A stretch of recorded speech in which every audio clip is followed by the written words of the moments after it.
Silicon ಸಿಟಿಯಲ್ಲಿ ಮಳೆಗೆ ಭಾರೀ ಅವಾಂತರ.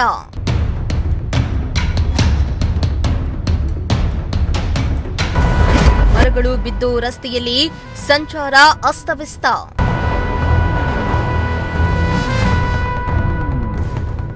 ಬಿಸಿಲ ದೇಗಿಗೆ ಕಾದು ಕೆಂಡವಾಗಿದ್ದ ರಾಜಧಾನಿ ಬೆಂಗಳೂರಿನಲ್ಲಿ ಮೊನ್ನೆಯಿಂದ ಸುರಿದಾರುವ ಭಾರೀ ಮಳೆ ನಾನಾ ಅವಾಂತರಗಳನ್ನೇ ಸೃಷ್ಟಿ ಮಾಡ್ತಾ ಇದೆ. ಗುಡುಗು ಮಿಂಚು ಮತ್ತು ಆಲಿಕಲ್ಲು ಸಹಿತ ಬಂದ ಭಾರೀ ಮಳೆಗೆ ಇಡೀ ನಗರ ಅಕ್ಷರಶಃ ನಲುಗೋಗಿದೆ. ಇನ್ನು ನಿನ್ನೆ ಸಂಜೆ ಸುರಿದ ಭಾರೀ ಗಾಳಿ ಮಳೆಯು ನಗರವನ್ನ ಸಂಪೂರ್ಣ ಅಸ್ತವ್ಯಸ್ತಗೊಳಿಸಿದೆ.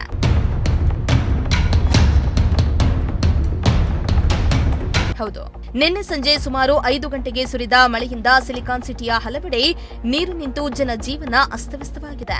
ಕಾಟನ್ ಪೇಟೆ, ಬನ್ನಿಪೇಟೆ, ಸಂಪಂಗಿರಾಮನಗರ, ಶಿವಾಜಿನಗರ ಹಾಗೂ ಸುಭಾಷ್ ನಗರ ಪ್ರದೇಶಗಳಲ್ಲಿ ಗರಿಷ್ಠ 92 ಮಿಲಿಮೀಟರ್ ಮಳೆಯಾದರೆ ಉತ್ತರ ಭಾಗದ ಕೆಲವೆಡೆ ಕನಿಷ್ಠ 15 ಮಿಲಿಮೀಟರ್ ಮಳೆಯಾಗಿದೆ. ಸರಾಸರಿ 55 ಮಿಲಿಮೀಟರ್ ಮಳೆಯಾಗಿದ್ದು ನಗರಾದ್ಯಂತ 62ಕ್ಕೂ ಹೆಚ್ಚು ಕಡೆ ನೀರು ನಿಂತಿರುವ ಕುರಿತು ದೂರುಗಳು ದಾಖಲಾಗಿವೆ.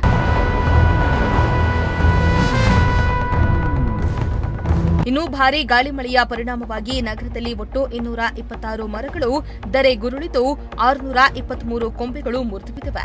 ಇದರಿಂದ ಅನೇಕ ರಸ್ತೆಗಳು ಬಂದಾಗಿ ಸಂಚಾರಕ್ಕೆ ತೊಂದರೆ ಉಂಟಾಗಿದೆ. ಇನ್ನೊಂದೆಡೆ ಜಯನಗರ 2ನೇ ಬ್ಲಾಕ್ನಲ್ಲಿ ರಸ್ತೆ ಮಧ್ಯೆ ಬಿದ್ದಿದ್ದ ದೊಡ್ಡ ಮರದ ಕೊಂಬೆಯನ್ನ ಸಂಚಾರ ಪೊಲೀಸರೇ ಸ್ವತಃ ಕಟ್ ಮಾಡಿ ತೆರವು ಮಾಡಿದ್ದಾರೆ. ಅಲ್ಲದೆ ವಿಲ್ಸನ್ ಗಾರ್ಡನ್ ಸಂಚಾರ ಪೊಲೀಸರ ತಂಡ ಕೂಡ ಜಿಪಿಎ ಸಿಬ್ಬಂದಿಗೆ ಕಾಯದೆ ತಕ್ಷಣವೇ ಕಾರ್ಯಾಚರಣೆಯನ್ನ ನಡೆಸಿ ಸಂಚಾರಕ್ಕೆ ಅನುವು ಮಾಡಿಕೊಟ್ಟಿದ್ದಾರೆ.